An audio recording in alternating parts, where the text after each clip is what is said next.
Assalamualaikum warahmatullahi wabarakatuh. Halo semuanya, perkenalkan nama saya Ajeng Fajar Pangestu, NIM I1E023023 dari Pendidikan Jasmani, Fakultas Ilmu Kesehatan. Di sini saya akan menjelaskan betapa pentingnya kita harus memahami kurikulum yang ada di Indonesia, salah satunya kurikulum Merdeka Belajar.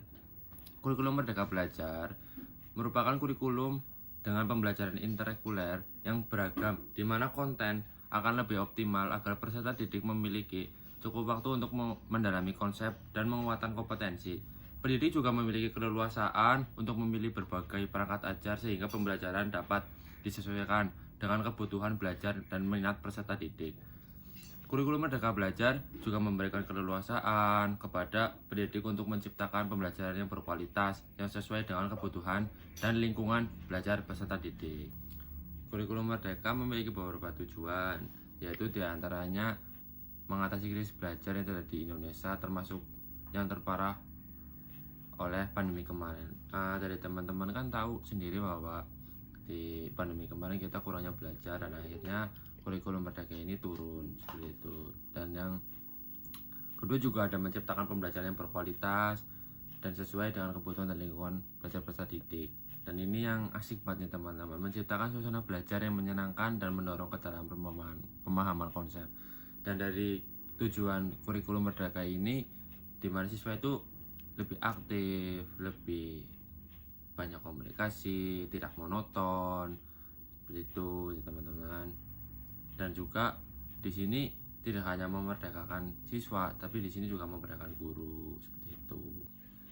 Dan juga ada implementasi kurikulum Merdeka, yaitu biasanya dengan pendidik atau siswa tersebut melakukan pendekatan, dan juga biasanya dari pendidik itu memberikan proyek atau pengelompokan tugas. Dan ada juga tantangan yang akan dihadapi dalam penerapan kurikulum Merdeka, yaitu kesiapan pendidik. Pendidik perlu mengembangkan keterampilan baru seperti integrasi teknologi, pembelajaran berbasis proyek, dan pelayanan formatif. Dan ada juga sarana dan prasarana terbatasnya ruang kelas, fasilitas laboratorium atau perpustakaan, serta buku pelajaran atau sumber belajar lainnya. Dan ada juga pelatihan, kurangnya pelatihan terkait kurikulum Merdeka, karena kan biasanya dari pendidik itu kan berpindah dari kurikulum yang sebelumnya ke kurikulum yang sekarang. Dan ada evaluasi pembelajaran, masih kesulitan dalam melakukan evaluasi pembelajaran karena belum terbiasa dengan kurikulum yang dilakukan sekarang. Dan juga ada kondisi siswa, dan ini penting banget nih, kondisi siswa, orang tua, dan lingkungan.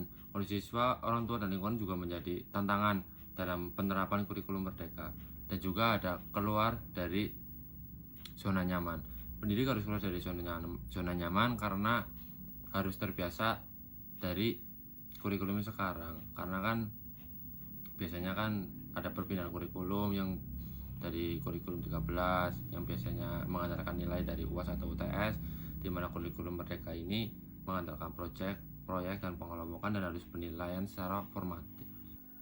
Jadi kesimpulan dari kurikulum Merdeka Belajar adalah inovasi dalam pendidikan Indonesia yang bertujuan untuk mengembangkan potensi dan minat belajar siswa, di mana kurikulum ini memberikan kebebasan kepada siswa dalam memilih minat belajar mereka, mendorong beban akademik, dan mendorong kreativitas pendidik yang bertujuan meningkatkan kualitas pembelajaran, membentuk karakter siswa yang mandiri, dan mengurangi kesenjangan dalam pendidikan.